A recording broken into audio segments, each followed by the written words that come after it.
I lied to the courts and got a restraining order against him. So that kept me alienated from my father. Yeah, basically my whole childhood was this. Are your parents divorced? They are, yes. They are? Do you have a relationship with both parents? I do, but I didn't for a minute. She constantly trying to tell her two favorite, like, false things about my dad. So I totally get it. I understand it all. I think That's being alienation. The long-term effects, you have like so low self-esteem, suicidal ideation, addiction. All these things can happen, and it makes you wonder. You know, how many kids It's are? like, sure, they did all these things. Yeah, But what's the root? root cause? Absolutely, You need to fix the root absolutely. cause.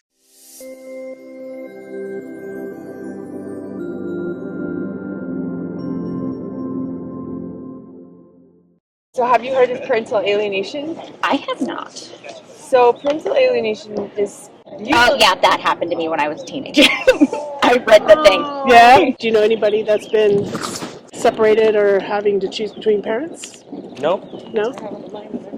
Well, parental alienation is when one parent denigrates the other parent to a child, and then the child grows up. Oh, basically manipulation, basically, telling them, hey, Child psychological abuse. Yeah. Exactly. It convinces them that the parent is a it's threat yeah. and bad. Yes. And that's how you can most what you say divorce cases with who gets full custody or not. Absolutely. Yeah. Absolutely. A lot of people don't realize how common this is either. You got to think 50% of marriages end in divorce. So, you know, how many of those divorces have children, and then how many of those children are caught in between two parents? Well, study shows too that there's 25 million parents that are separated from their children due to divorce or separation. Yeah. And if there's an average of 2 kids per household, we're talking about almost 50 million children that are having to choose between parents. That's quite a lot.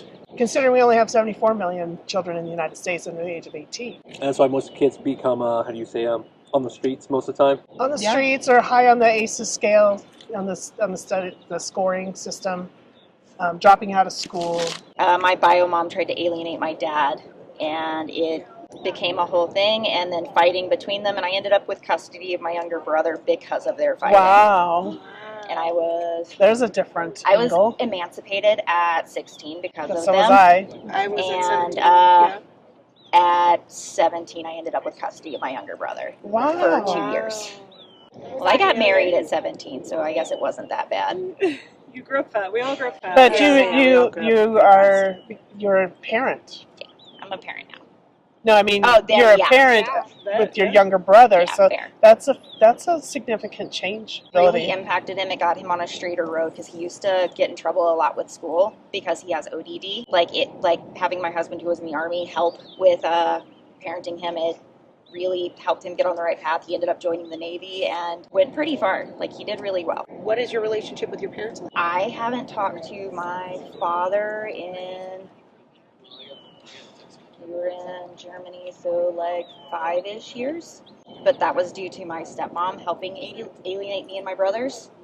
From him? From him, yeah. Yeah. Because she has her own kids, and it's a whole thing. Can I ask you what's stopping you from calling him?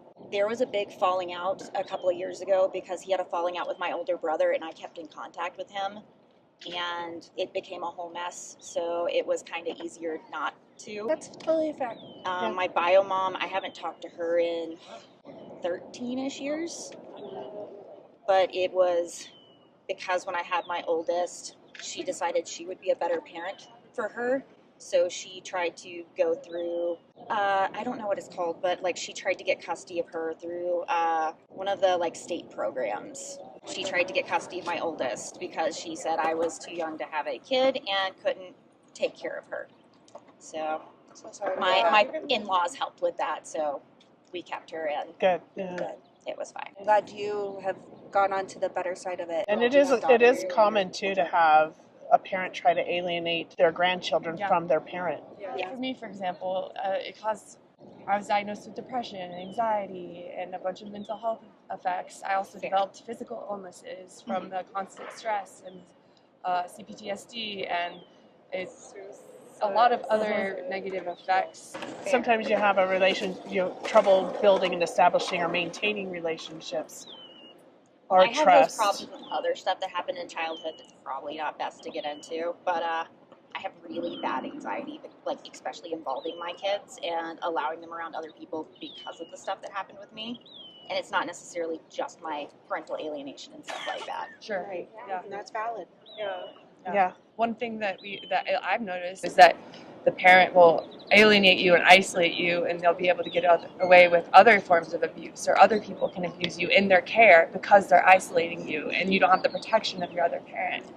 Fair. My bio mom emotionally abused me like after she left my father because she knew that I was separated from him and she could do whatever she wanted to keep me isolated and make her this rock that I had to depend on. Yeah, they like their kids to be dependent Was on she- them, yeah. never leave them. If it wasn't for my spouse and helping get me out of that situation, it probably would have continued. Did Because she talk about your father? Did she denigrate I him? haven't talked to her in. No, I mean at the time, was she Oh, yeah. denigrating your dad? She lied to the courts and got a restraining order against him.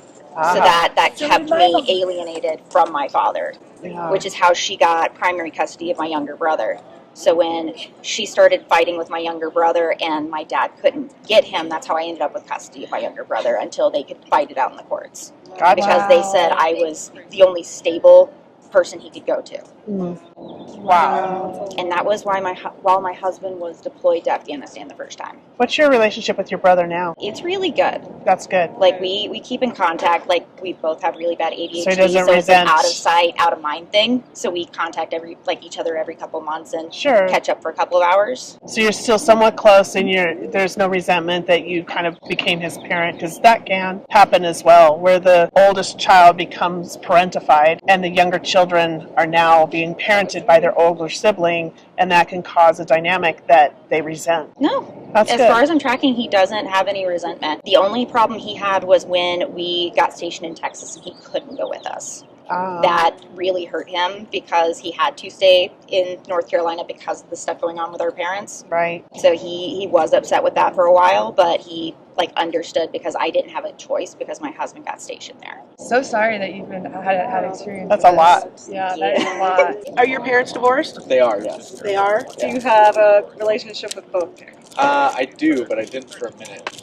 Okay. Yeah. Can we ask So what you parent might it was? I've stopped talking to both at different times. Okay. Did it seem like one of your parents was more actively trying to turn you against the other parent, or was it kind of equal? Their intentions, well, they both said that their intentions was not to turn me against either one. Yeah. But the way that they went about talking about the other were Yeah. both pretty equally condescending and rude. So. Yeah. Yeah, it happened to a lot of us. Their intentions, at least for me, wasn't to turn us, but they ended up turning us. Yeah. I'm one of three, and all three of us turned on my mom. Like light switch moment, is what we call it. And I was alienated from my dad, but in the same home. I never lost contact with my dad.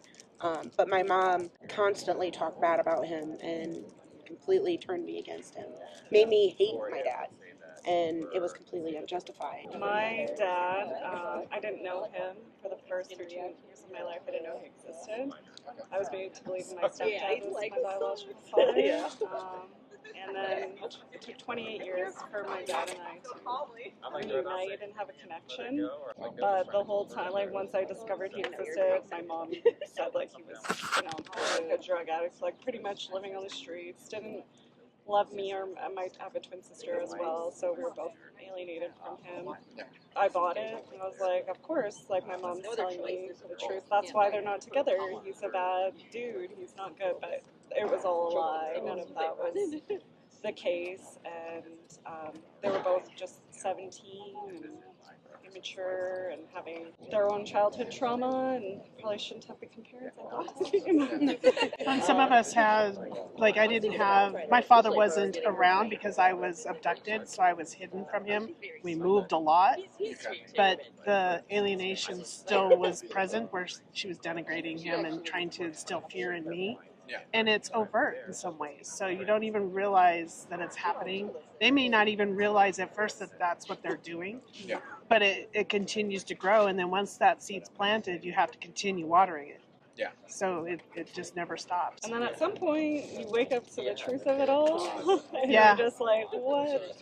And then you go through a spiral of things, but Yeah, I think we've all had like stuff with our mental health or our relationships. So we're trying to bring awareness Yeah, so that just- we can find people sooner, so that they can see that they're not alone, and heal from it. and they can And children begin deserve relationships and with both both loving, reestablish that relationship. and don't bring kids into that relational trauma. It's like so separate. Your marriage was awful. You know, deal with it with each other, but don't bring your kids as a tool or a pawn to like pit against each other and harm Use as and leverage. hurt each other. Yeah. How'd you feel about y'all's parents that are doing that? Some of us, I'm estranged from my mother now at this point. I still talk to my mom. She knows I'm here and stuff. She's gone through a lot in life, so I think she's waking up to what she has done. She still hasn't admitted it, but I stopped talking to her for a really long time, probably almost a year.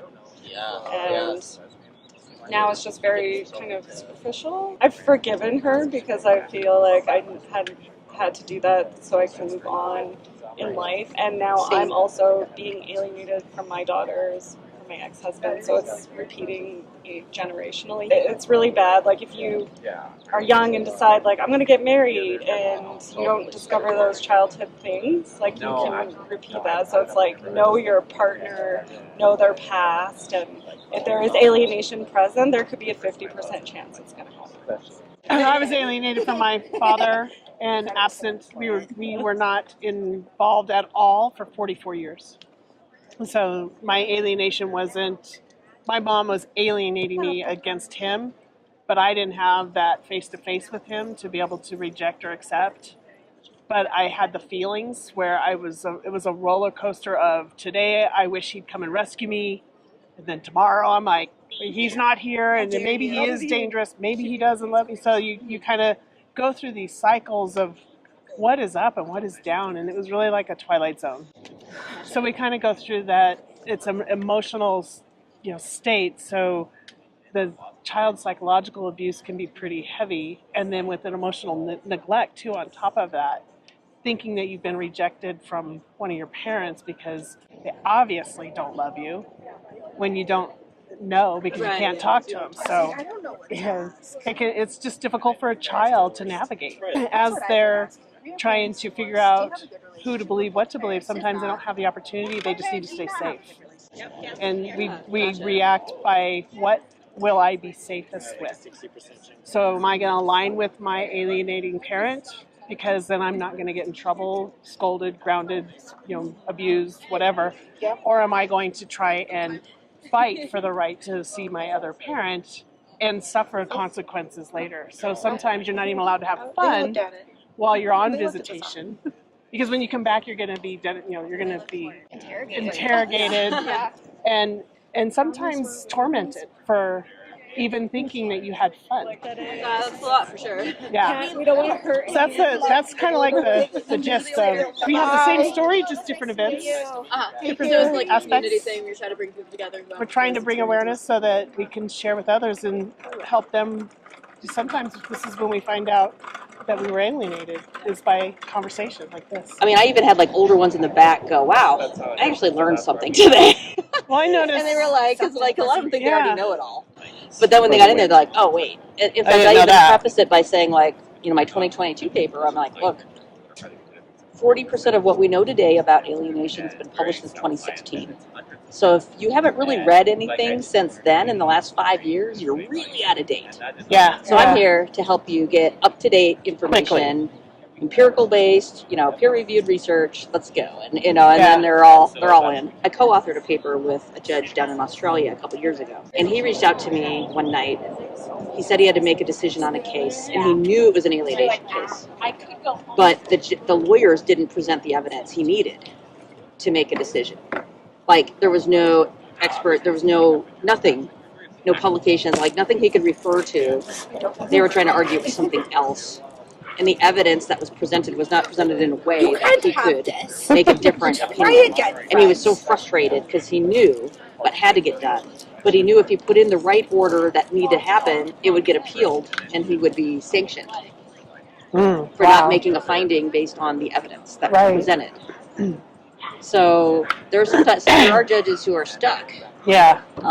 And so part of it is also I've trained a lot of bar associations to help them learn what evidence to make sure to get in to the court record. So even if the judge doesn't rule in their favor, at least you've got findings in there and things in there that can later help, you know. It's called parental alienation, and basically what it is when one parent has issues, they tend to alienate the child. So basically what they do is they use tactics in a sense of putting down in front of the child. Bad mouthing. Bad mouthing. Creating false allegations. Yes. So if they claim abuse when abuse never happened.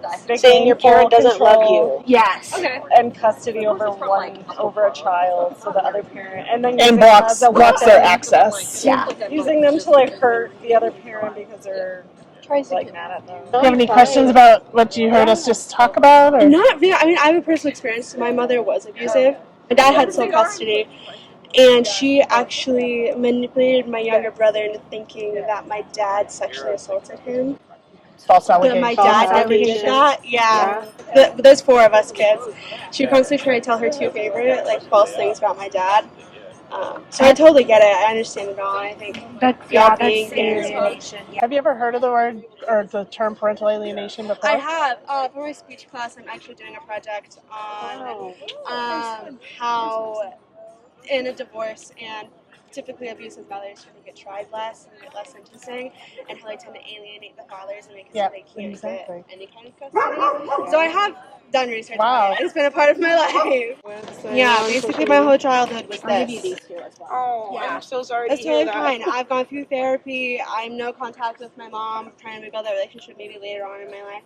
But I'm really glad you guys are here. This is our table for parental alienation, and it is when one parent turns the children against the other parent. Prevents access, tries to control. Usually it's out of a fear of abandonment or being alone. We're all survivors of parental alienation. I was actually alienated from my dad in the same home, but I didn't know if you ever had any friends or anything that has experienced this. I mean, we come across people and, you know, just kind of question more. You know, if you hear somebody like, you know, I don't really like my dad, or, you know, just kind of think a little bit more of, or ask them why, you know, because sometimes they can be manipulated and brainwashed by their other parent to reject a perfectly loving parent, and it's unjustified rejection. This is just kind of some more information on it. You can see the long-term impact of alienated kids, you know, low self-esteem, depression, anxiety, substance abuse, because of the fact that these children's bonds. A generational situation too, so like it's important to know who you're going to marry. Maybe Absolutely. If they were alienated, they'll do it to their it's a 50% chance that an alienated child will be alienated from their original. Yeah, because you wouldn't, your potential partner, you wouldn't want them to turn your children against you. You know what I mean? I couldn't ever see your child. I mean, some of the parents that we talk to, they tell us. Yeah. Thank you so much. I'm glad you stopped by. I'm glad you were inquisitive. Some people are hesitant. They see it and they're kind of afraid of us. Because so I promise we're not. It is. It's reality and it's real. Like, this is real. This is real abuse. This happens to children. They are I have seen it on TV, like TV shows where they represent different things. Yeah, absolutely. Absolutely. It's a lot more prevalent than what anybody would ever imagine it is. This is kind of like a hidden secret, and we're trying to expose it. Yeah, silent epidemic. Psychological and emotional abuse is invisible. Yeah, and since the child doesn't have the control to like do their own decisions, they have to follow the adult. Yeah, and they're afraid. They're afraid of their parent. You know what I mean? They want to love both parents. Children want to love both parents, and they should have the right to have access equally to both parents. But usually it is when, you know, a parent may be insecure or, you know, a fear of being alone or whatever, they will try to corral the child so the child will just cling to them. So they always have somebody, you know what I mean? So they will turn it against the other parent just to kind of have an alliance. Have you ever heard of the term parental alienation? Never have? We're trying to get that out That's there. why We're trying everybody to know what this is. Bring awareness to it.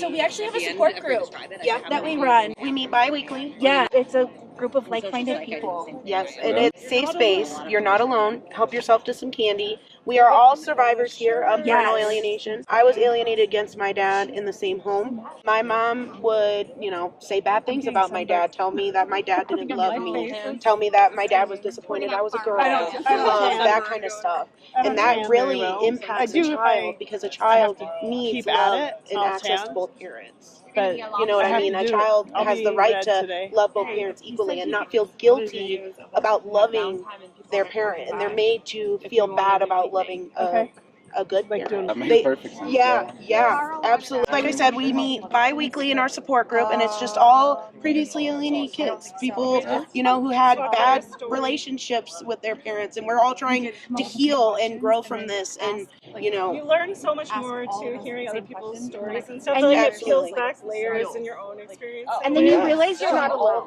and you're not alone. Where are meetings held? It's just Zoom. It's Just Zoom. Zoom, okay. Yeah.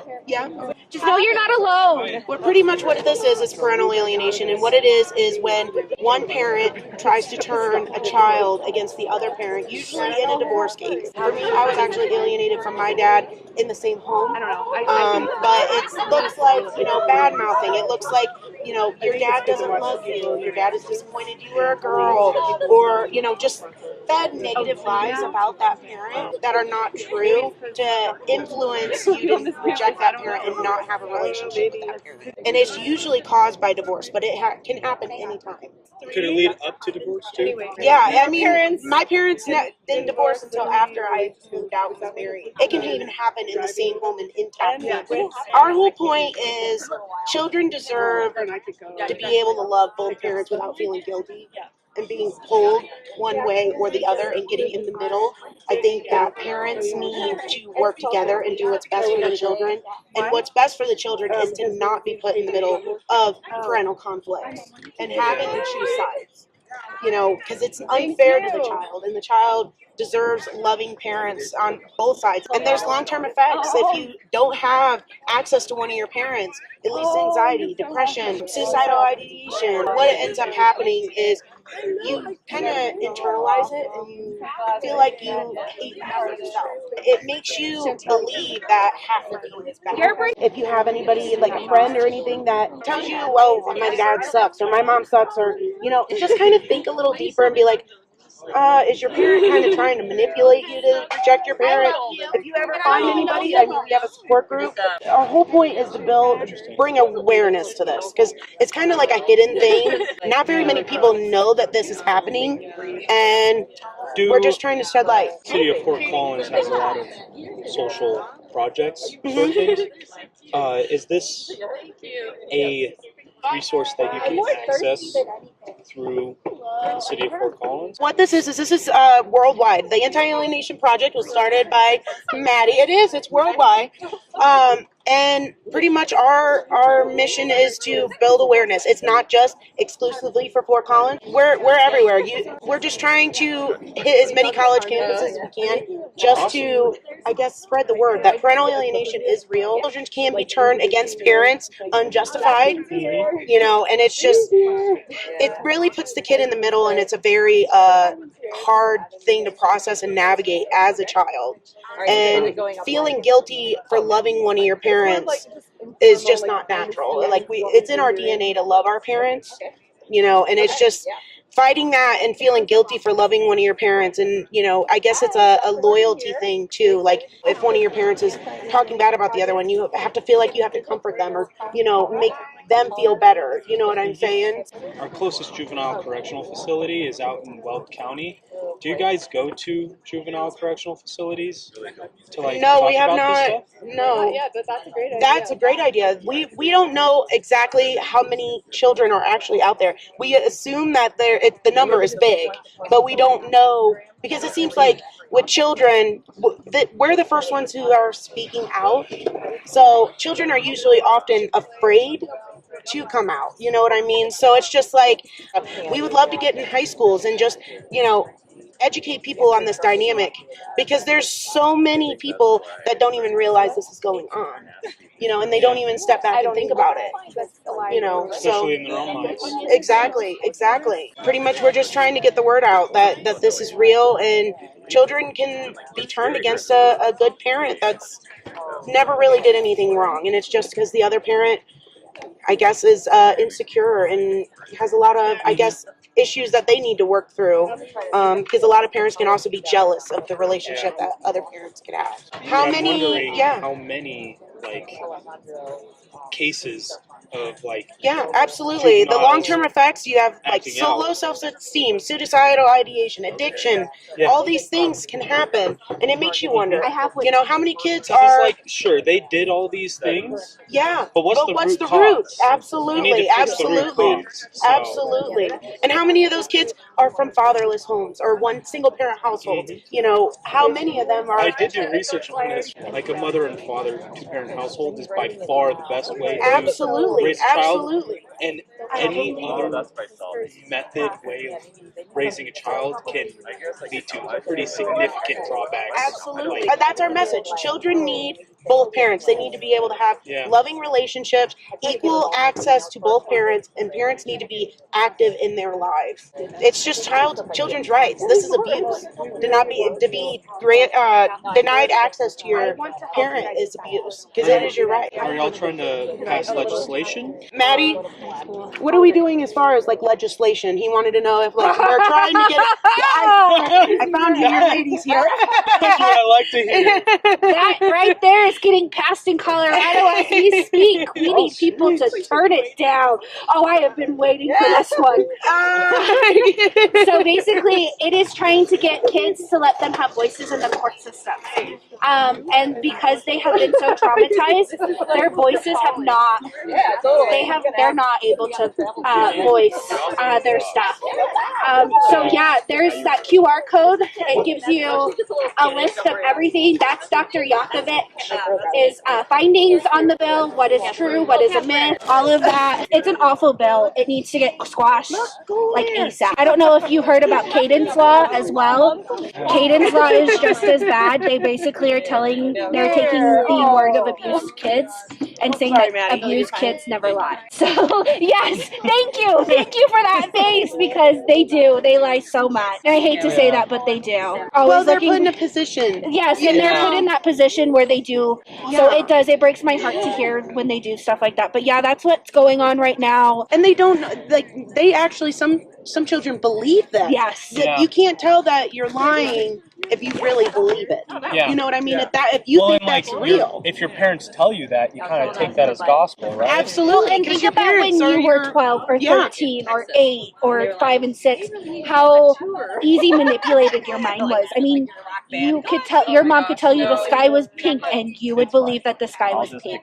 And that's kind of how it was for a lot of these kids. I think we're going to try to go worldwide with this, because I think we need to. It is worldwide. Yeah. We have members. Need to go more worldwide. We have members everywhere. It's worldwide. It happens everywhere. It does. It happens everywhere. Especially with divorce rate being exactly. And we noticed too, when we saw COVID, we saw a whole new rate of alienation and abuse. Yeah, 50% of marriages end in divorce, and then how many of those divorces have children involved? Mm-hmm. And then how many of them children are put in the middle? Children, especially during the COVID years, they don't have a support system. No, they don't. Like they can't rely on friends that you don't have. Right. Absolutely. And talking to people who you talk to, there's no one. Yeah, and it's in our design to trust our parents. You wouldn't think that, a parent would be trying to turn you against your other parent, because our parents are supposed to be safe. Our parents are supposed to be trusting, and we believe them full-heartedly. But, sometimes that just doesn't happen. Absolutely. I can recognize if a parent were to do that. I think my sister and her dad and my dad, in the way that they had their divorce with my mom, our mom. But it was more of I thought it was just parents being dickheads, if I'm being honest. Just I don't know, bringing their kid into their own petty drama. I didn't think it was an That's actual absolutely what it is. Concept and thing that people experience, because I wasn't alive when my sister and my parents and her parents got divorced. I just hear the stories of it, so I was oh, you're just stuck in a mess. Yeah. But it's real, and you guys went through that, so it's a lot more intense than I thought. I guess. Did it affect Yeah. your sibling relationship at all? No, her and I are good. She's 16 years older than me, so Oh, it's definitely like it was like two very different times in her life. But her and I are cool. She just like isn't cool with my dad. So there's different levels of Yeah. experiences between each child. Yeah. So it could be significantly different from one to the next. Yeah, I'm fine with everyone. Like, her dad loves me. My parents, like, I'm good with my parents, but there's, like, a weird dynamic with her and my dad, and, like, even her and her dad.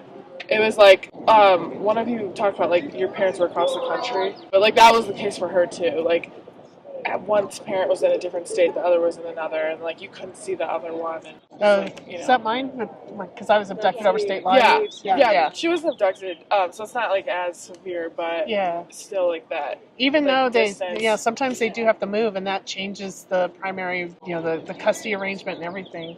Yeah. That makes it hard. Yeah, and she's 30 something now. Does she I don't know my have sister's age. children of her own? No, she has a dog. Okay. But, like, it's definitely, I don't know if, like, she's in therapy.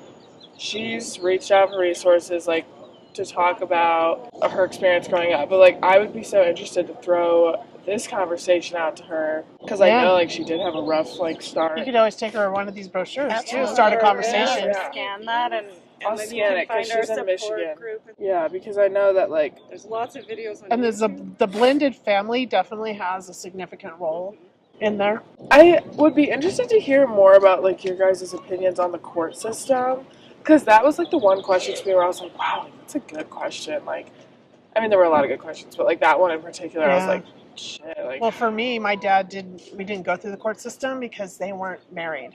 They could have still had a custody arrangement, but then if you're married, then it changes that, because sometimes the kids can be pulled into the conversation. That's why Dr. Harmon asked us, do you think children should be part of that conversation, more or less? Should they be able to voice their opinion?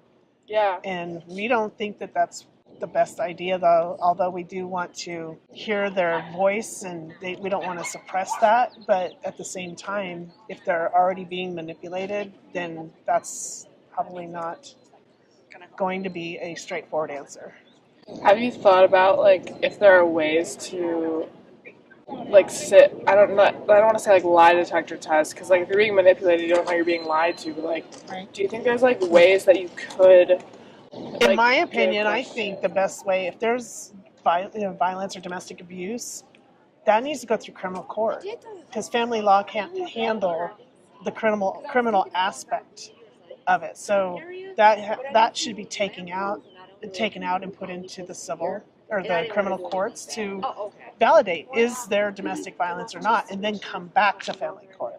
Yeah. So take it out, and then also we need to start putting mental health experts back in the courtroom. Someone that can actually detect and see what's going on, and be able to talk to the judge about what they're seeing. Yeah. Yeah, because the judge is going to rely on those outside experts, and if the mental health experts have been removed from the court, they kind of stepped out of that. Were they once, like, Yeah, they used to be part of it. Do you know why they took it out? I'm not sure exactly the reason why, but I know that you have more forensic psychologists going in. You'll also have guardian ad litems and the best interest attorneys. And I was a guardian ad litem for the state of Florida. While it's good, it's not a mental health practitioner. So the judge needs to understand what's going on with the behaviors exhibited in court. But without that in there, he's taking the word of people that can't diagnose, that can't determine what those behaviors are, that should not be diagnosing people. So it becomes a big problem, and then the judges are making decisions based off of the information that they have at hand, when they really need to understand the behavior dynamics so that they can make an informed decision for what's best for the child. I agree.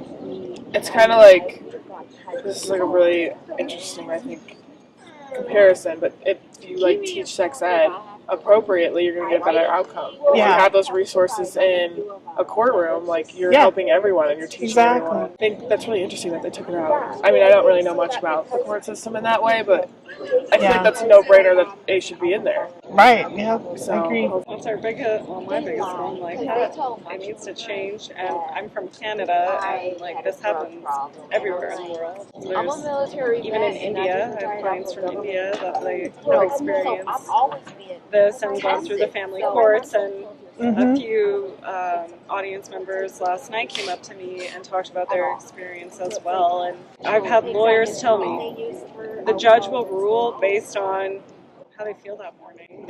You got 20 minutes of their undivided attention. Yeah, and it's not really. They got to absorb it all and make a decision. It's crazy. And they just make a split decision for families. They don't know you. They don't know your children. They don't know the outcome. Yeah. They don't check back in and say, how did my decision affect you? They don't look they at don't realize that decision is life-changing. Wow. You have to have a really good lawyer, really lots of money. If somebody... It's a $70 billion a year industry in the United States. That's crazy. Well, I think you guys are doing something really great, and I'm glad I stumbled appreciate upon that support. Yeah, let her know we have a support group too on Facebook. Yeah, I would be super interested to see if she would look into that further. You know, it's the healing part of it though too. Is it for her own? I don't want to say sanity, but sometimes acknowledging it and considering and hearing someone out, even if it doesn't stick. At least they've gone through that, and that can help close a door or open a door. We hope that the door stays open, but you know, at least she has some choice for closure. Yeah. The opportunity is there to find that closure. I'm probably gonna text her right now. See y'all again. I'll let you know. Okay, how it goes. cool. Bye. Thanks. Have a good rest of your day. You too. Thanks for Bye-bye. stopping.